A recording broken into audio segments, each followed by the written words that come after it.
कक्षा दशम विषय सामाजिक विज्ञान में पुनः से भैया बहनों का एक बार स्वागत है।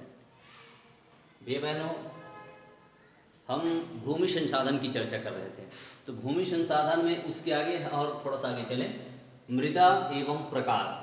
तो सबसे पहले मृदा माने क्या, पहले यही समझना पड़ेगा। तो मृदा का मतलब होता है मिट्टी, है ना।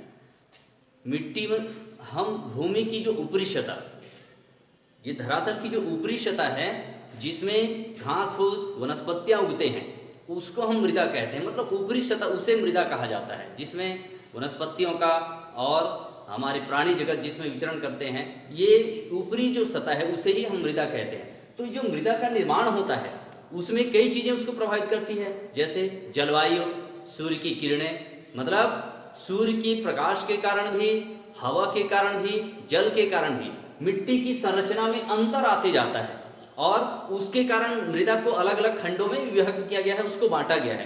तो आइए हम जानने का प्रयास करें कि आखिर मृदा के कितने प्रकार हैं। तो हमारे भूगोल में कहा गया कि मृदा 6 प्रकार के होते हैं।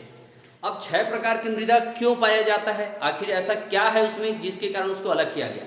तो उसमें पहला बिंदु आता है जलोढ़ मृदा। जलोढ़, तो जैसा कि ये जो जलोढ़ मृदा है ये मिट्टी वहां पर पाई जाती है, खास करके नदियों के आसपास का क्षेत्र। जैसे हम उत्तर भारत की बात करें जहां पर गंगा यमुना नदी प्रवाहित होती है, तो ऐसे समय में क्या होता है, जब नदियां प्रवाहित होती है तो अपने साथ कई अवसादों को जो उनके रास्ते में मिल गया उसको सबको बहा ले आती है। और नदियों में हम देखते हैं कि जब बाढ़ आता है तो यह बहुत दूर तक फैल जाता है और अपने साथ लाए गए उन अवसादों को वह किनारों पर छोड़ते हुए वह आगे बढ़ जाती है और उसके कारण वहां पर जो मिट्टी का निर्माण होता है उसे ही हम जलोढ़ मृदा के नाम से जानते हैं। जलोढ़, 2 शब्द उसमें हैं, जल और ओढ़। ओढ़ माने ओढ़ाना, ढकना, मतलब जल ने ला करके अवसादों से जिस जमीन को ढक दिया है और उसके कारण उस मिट्टी का निर्माण होता है, उसे हम जलोढ़ मृदा कहते हैं। खास करके हमारे उत्तर भारत में एक प्रकार की मिट्टी पाई जाती है और ये जो मिट्टी है वो बहुत ही उपजाऊ होती है, उसमें पानी अवशोषित करने की क्षमता भी अधिक होती है, उपजाऊ क्षमता, ह्यूमस की मात्रा अधिक पाई जाती है। इसके कारण जलोढ़ मृदा में फसलों का उत्पादन बहुत अधिक होता है, इसे हम जलोढ़ मृदा के नाम से जानते हैं। दूसरी बात, लाल पीली मिट्टी। ये इस प्रकार की मिट्टी हमारे छत्तीसगढ़ के अधिकांश भागों में पाई जाती है, जिसमें मिट्टी का जो रंग है वह हल्के लाल या पीले रंग का होता है, जिसको हम सामान्य शब्दों में अपनी बोलचाल की भाषा में मुरुम कह देते हैं, है ना। ये मुरुम है ऐसा कहते हैं, मतलब जिसमें लालिमा भी है, पीले रंग का है। तो ये जो लाल पीली मिट्टी होती है इसमें जल योजन करने की क्षमता तो होती है, मगर यह बहुत अधिक उत्पादन के लिए उपयुक्त नहीं माना गया है। जलोढ़ की अपेक्षा यह कमजोर मिट्टी मानी गई है और जब लगातार पानी गिरते रहता है, बारिश होती है, तो लाल जो मिट्टी है उसमें धीरे धीरे उसका जो रंग है वह पीली मिट्टी के रूप में परिवर्तित हो जाता है, जिसे हम लाल पीली मिट्टी के नाम से जानते हैं। उसके बाद लेटेराइट मिट्टी। ये जो लेटेराइट मिट्टी है हमारे भारत के अधिकांश राज्य, खास करके जहां पर बहुत अधिक वर्षा होती है और जहां पर तापमान अधिक रहता है, वहां पर लेटेराइट मिट्टी पाई जाती है। ये जो लेटेराइट मिट्टी है, तो पानी के कारण क्या होता है कि पानी जब ऊपर से गिरता है तो यह जमीन की ऊपरी सतह को अपने साथ बहा ले जाता है, जिससे मिट्टी की उपजाऊ क्षमता में कमी आने लगती है। दूसरी बात, यहाँ पर उच्च तापमान, एक तरफ तो वर्षा के दिनों में बहुत अधिक वर्षा होने के कारण यह जमीन धुल भी गया और उसके साथ साथ वहाँ उच्च तापमान के कारण मिट्टी के स्वरूप में परिवर्तन आने लगता है और इस लेटेराइट मिट्टी में जब तक कि सिंचाई की पर्याप्त सुविधाएं ना हो तब तक के फसलों का उत्पादन संभव नहीं हो पाता, अर्थात इसमें सिंचाई सुविधाओं की आवश्यकता अधिक होती है। ये हो गया लेटेराइट मिट्टी। चौथा है काली मृदा।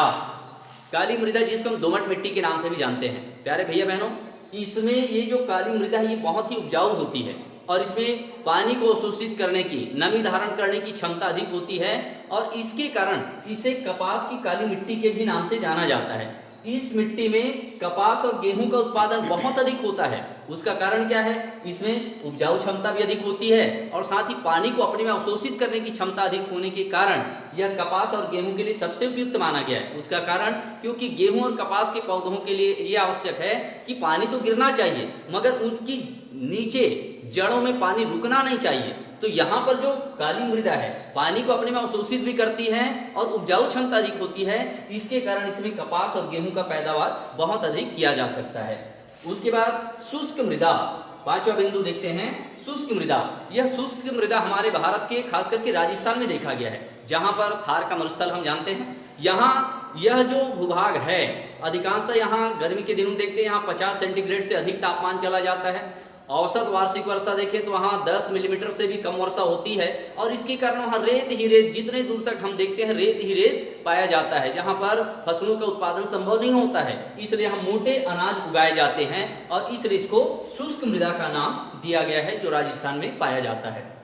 वैसे ही पर्वतीय वन मृदा, हमारा भारत का उत्तरी भारत का जो क्षेत्र हम देखते हैं है ना, उत्तर प्रदेश, हिमाचल प्रदेश, असम, मेघालय, नागालैंड, ये जो क्षेत्र हैं हमारे हिमालय का तराई वाला क्षेत्र है। यहाँ पर जो मिट्टी है वह अधिकांशतः पहाड़ी क्षेत्र होने के कारण कंकड़ीली और पथरीली है, जिसके कारण उसमें बहुत ज़्यादा उपजाऊ क्षमता नहीं होती है और ऐसे जमीन में वहाँ पर हम धान गेहूं का पैदावार नहीं कर सकते हैं। इसलिए यहाँ अधिकांशतः हम देखते हैं कि उस मिट्टी के आधार पर कैसे फसलें उगाई जाए, क्योंकि वह पहाड़ी क्षेत्र है, पथरीली है, कंकरीली है और इसलिए इसका नाम ही पर्वतीय वन मृदा के नाम से इसे जाना जाता है। तो प्यारे भैया बहनों, ये 6 प्रकार की मिट्टी हम आपको बता रहे हैं। ये 6 प्रकार की मिट्टी में और क्या क्या जानकारी आप चाहते हैं, तो कोई भी प्रश्न होगा तो जरूर हम तक भेजें।